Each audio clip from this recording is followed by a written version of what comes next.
Hello guys, welcome back to my YouTube channel. आज का subject है रसशास्त्र सेकंड पेपर, जिसमें एक टॉपिक है न्यूट्रास्यूटिकल। आज हम उसको कवर करने वाले हैं। तो बात करते हैं nutraceutical. Nutraceutical is a term derived from the words nutrition and pharmaceutical. मतलब दो शब्दों से मिलकर डेराइव्ड हुआ है, ठीक है। Nutrition and pharmaceutical.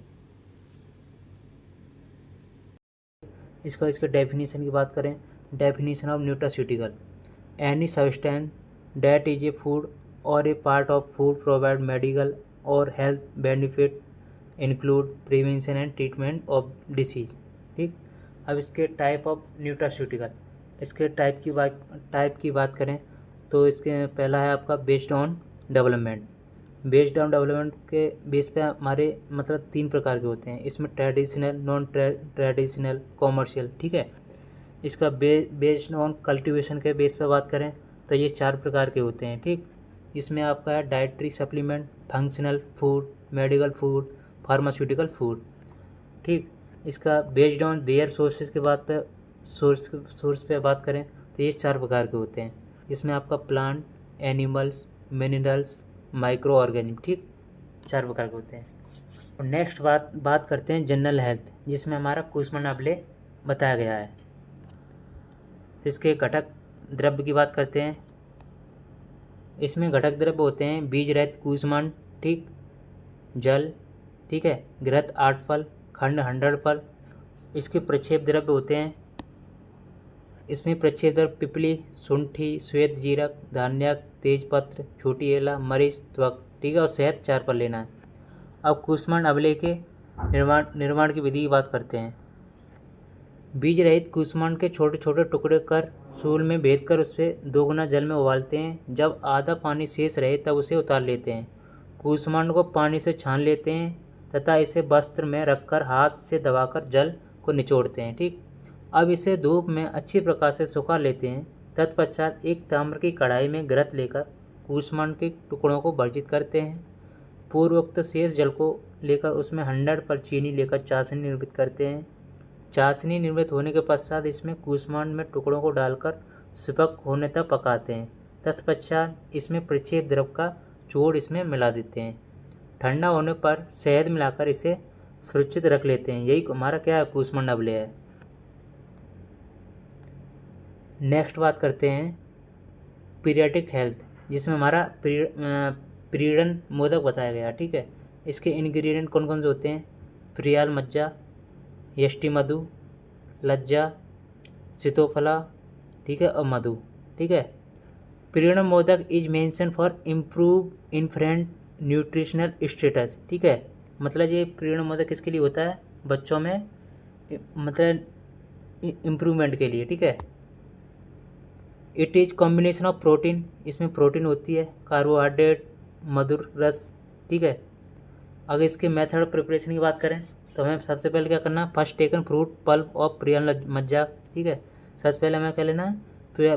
प्रियालु मज्जा का क्या लेना है? पल्प लेना है, फ्रूट का, ठीक। Then thick sugar solution should be made, ठीक है। इसके बाद क्या करना है? इसके बाद तीसरा number, make a semi solid consistency by adding all other ingredient, ठीक है। बचे इसमें इंग्रेडिएंट बाद में मिलाने हैं। इसके बाद नेक्स्ट बात करते हैं जीरियाट्रिक हेल्थ, जिसमें हमारे च्यवनप्राश अवले बताया गया है। इसके सीधे हम घटक द्रव्य की बात करते हैं। इसके घटक द्रव्य कौन कौन से हैं? इसमें बिल्व, अग्निमंत, सियोनाक, काश्यप, पाटला, बला, सालपन्नी, प्रशपन्नी, मदकपन्नी, मांसपन्नी, पिपली, गोछूट, छोटी कटेरी, बड़ी कटेरी, करकट सरंगी,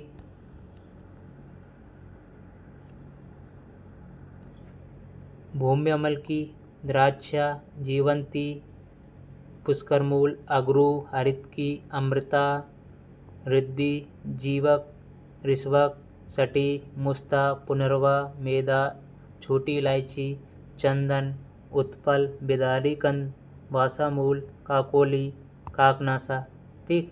ये हमारे इंग्रेडिएंट हैं, ठीक है।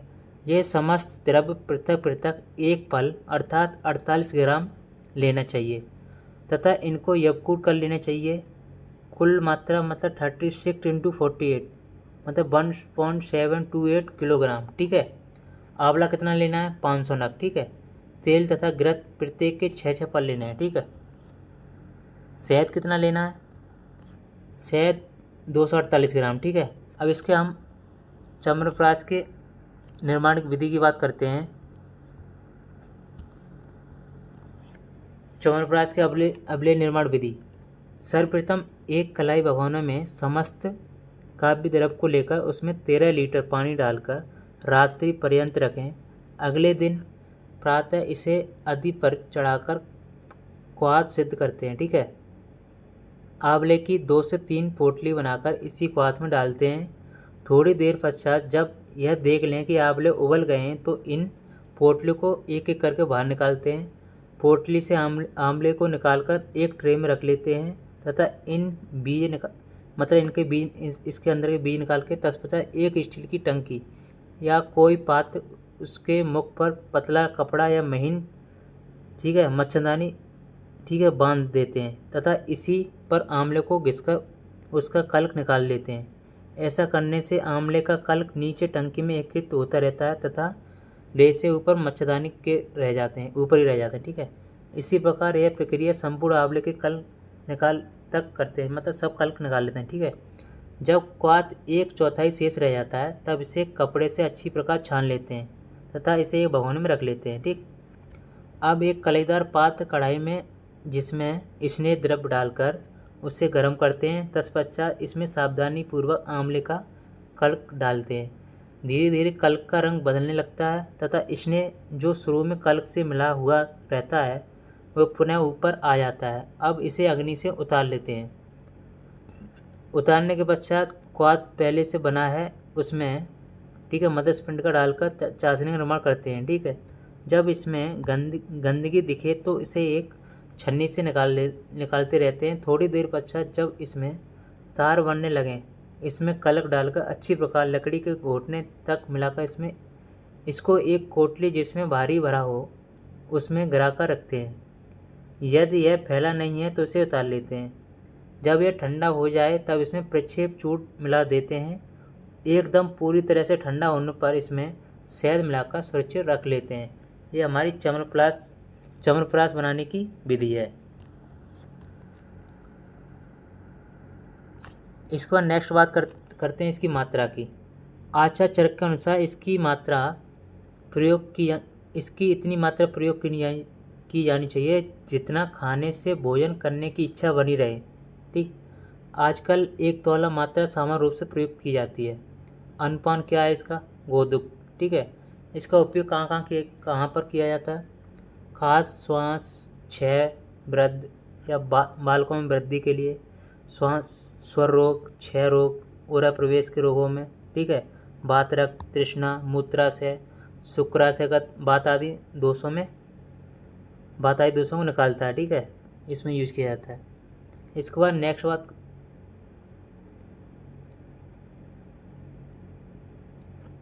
इसके उपयोग की बात करते हैं। काश, श्वास, क्षय तथा वृद्ध बालकों में वृद्धि है, स्वर रोग, क्षय रोग में, उदर प्रदेश। ठीक है।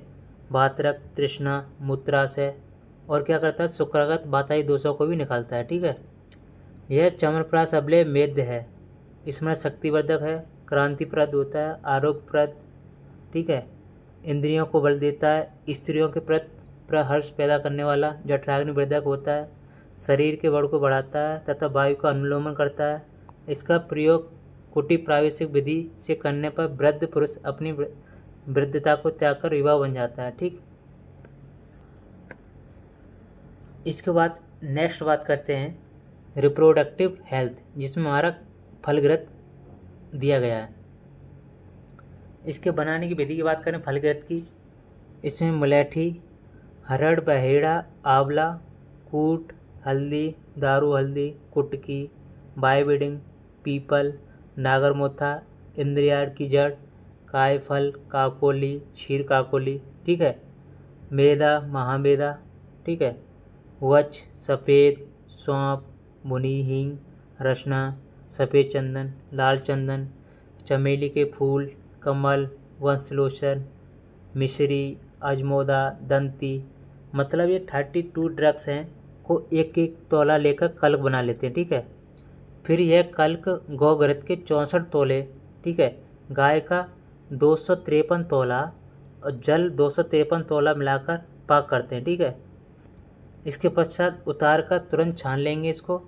इस घृत पाक में सलद चढ़ाने पर, ठीक है, या अभाव में सफ़ेद फूल वाली कटेली पंचांग डालकर विशेष लाभदायक है। ठीक है, इसके बाद मात्रा की बात करें इसकी, तो इसकी मात्रा आधा से 1 तोला रोज़ सुबह शाम लेनी है। ठीक है, उपयोग की बात करें, इसको कहाँ पर उपयोग किया जाता है फल घृत का। यह घृत स्त्री और पुरुष दोनों के लिए हितकर है। धातु दोष, रजोदोष, गर्भाशय के दोषों को दूर करता है। ठीक है, बंध्या को पुत्र की प्राप्ति होती है। जिसके बच्चा होकर मर जाता है उसकी संतति निरोग होती है। जिसको बार बार कन्या की जन्म उत्पत्ति होती है, जिसको गर्भ रहकर बार बार नष्ट हो जाता है, जो स्त्री मृत संतान या अल्प आयु संतान को उत्पन्न करती है, वह यदि इस घृत को सेवन करे तो दीर्घायु निरोग पुत्र को जन्म देने में समर्थ होती है। संक्षेप में गर्भाशय दोष की निवृत्त अर्थ यह घृत अति प्रयुक्त उत्तम है। ठीक है, मतलब अति उत्तम है। नेक्स्ट बात करते हैं वोमेन हेल्थ, जिसमें हमारा सौभाग्य शुंठी पाक बताया गया। ठीक है, इसके हम सीधे घटक की बात करते हैं। इसके घटक कौन कौन से होते हैं? केसरो, श्रृंगाटक, कमलगट्ठा, मुस्ता, श्वेत जीरक, कृष्ण जीरक, जयपाल, जावित्री, लवंग, सिले, नागकेसर, तेजपत्र, दालचीनी, संठी, धातकी, सूक्ष्म इला, सता, धान्यक, गज पिपली, मरीच, शतावरी, लौह भस्म, अभ्रक भस्म, शुंठी, शर्करा, गोघृत, गोदुग्ध, ये सब हमारे इसके इंग्रेडिएंट हैं। ठीक है, अब इसके निर्माण की विधि की बात करें तो सर्वप्रथम गोदुग्ध में शुंठी का सूक्ष्म चूर्ण डालकर खोआ बनाएं। ठीक है, इसके बाद शुंठी युक्त खोआ को गौघृत में भर्जन करें। फिर शर्करा की चाशनी बनाकर उसमें उपयुक्त वर्जित खोआ एवं शेष समस्त सूक्ष्म चूर्ण को अच्छी तरह मिलाकर किसी पात्र में सुरक्षित रखें। इसकी एक एक कर्ष के मोदक भी बनाकर रखते हैं। ठीक, इसकी मात्रा की बात करें तो 12 ग्राम अनुपान जल या गौघृत के साथ लेते हैं। इसके उपयोग की बात करें तो सूत का रोग, अग्निमंद, अतिसार, गृहिणी, आमवात, ज्वर, काश, इसमें आदमी इसका उपयोग किया जाता है। नेक्स्ट बात करते हैं स्पोर्ट एंडेवर। ठीक है, इसमें हमारा खजूर आदि मंत्र बताया गया। ठीक है, इसका हम घटक द्रव्य की बात करें, इसके घटक द्रव्य हैं पिंड खजूर 1 तोला लेना है, खट्टे अनार के दाने 1 तोला, मनुक्का 1 तोला, इमली फल 1 तोला लेना है। ठीक है, अमल की फल 1 तोला, चांगेरी के पत्ते 1 तोला। ठीक है, इसके निर्माण विधि की बात करें तो सभी घटक द्रव्यों को लेकर खरल में कूटकर कल्क बनाते हैं। ठीक है, फिर इस कल्क को चतुर्गुण जल में नवीन मृतिका के इस पात्र में भिगोया गया। ठीक है, 3 घंटे भिगोने के पश्चात मथांगनी से मत्थन किया एवं बस्ते से छान लेते हैं। ठीक है, इसकी मात्रा की बात करें, इसकी मात्रा क्या लेते हैं 8 तोले, दिन में 2 से 4 बार तक पान अर्थ। ठीक है, मतलब 2 से 4 बार ले सकते हैं, मतलब मात्रा कितनी 8 तोला। इसके उपयोग की बात करें, इसका उपयोग कहाँ कहाँ किया जाता है? अंशुघात मतलब धूपघात, पित्त समनाथ अर्थ में। ठीक है, संतर्पण के लिए, मदात्स्य रोगों के समनार्थ के लिए। ठीक है, नेक्स्ट बात करते हैं मेंटल हेल्थ, जिसमें हमारा ब्रह्म रसायन बताया गया है। ठीक है, तो ब्रह्म रसायन, इसके क्वाद द्रव्य की बात करें तो सालीपर्णी, पृष्ठपर्णी, बड़ी कटेली, छोटी कटेली, गोखरू, बेलछाल, गनियार, सोनपाटा छाल, गम्मारी छाल, पासठ छाल, पुनर्वा, मुदकपर्णी, मांसपर्णी। ठीक है, करेटी, एरंडमूल, जीवक, रिश्वक, मेदा, जीवंती, सतावर, सर, गन्ने की जड़, कुश, कास, धान की जड़। हम प्रत्येक की मतलब 10-16 लेंगे। ठीक है, हरे 15 सेर। ठीक है, 10 छाड़क आंवला। ठीक है, 1 मन 1 मन 6 सेर 14 छड़ाक लेकर 3 मन 11.25 सेर जल में क्वाथ करें। ठीक है, 13 से 2 छटाक जल क्वाथ शेष रखें। इसका प्रक्षेप द्रव की बात करें इसके तो मदकपर्णी, पीपल, शंखपुष्पी, नागरमोथा, ठीक है, बायबेडंग, सफ़ेद चंदन, मुलेठी, हल्दी, नागकेसर, छोटी इलायची के बीज, दालचीनी, प्रत्येक को 20-20 तोला लेना है। चीनी के 1 मन 22.5 तिल्ली का तेल, ठीक है, 12 सेर, घृत 12 सेर, मधु के अभाव में चीनी लेनी है। ठीक है, 10 सेर। पूर्वोक्त क्वाथ में आंवला, जो हमने क्वाथ बनाया था उसको क्वाथ में आंवला और हरितकी की पोटली बनाकर छोड़ दें। शून्य हो जाने पर निकाल कर गुठली निकाल ली।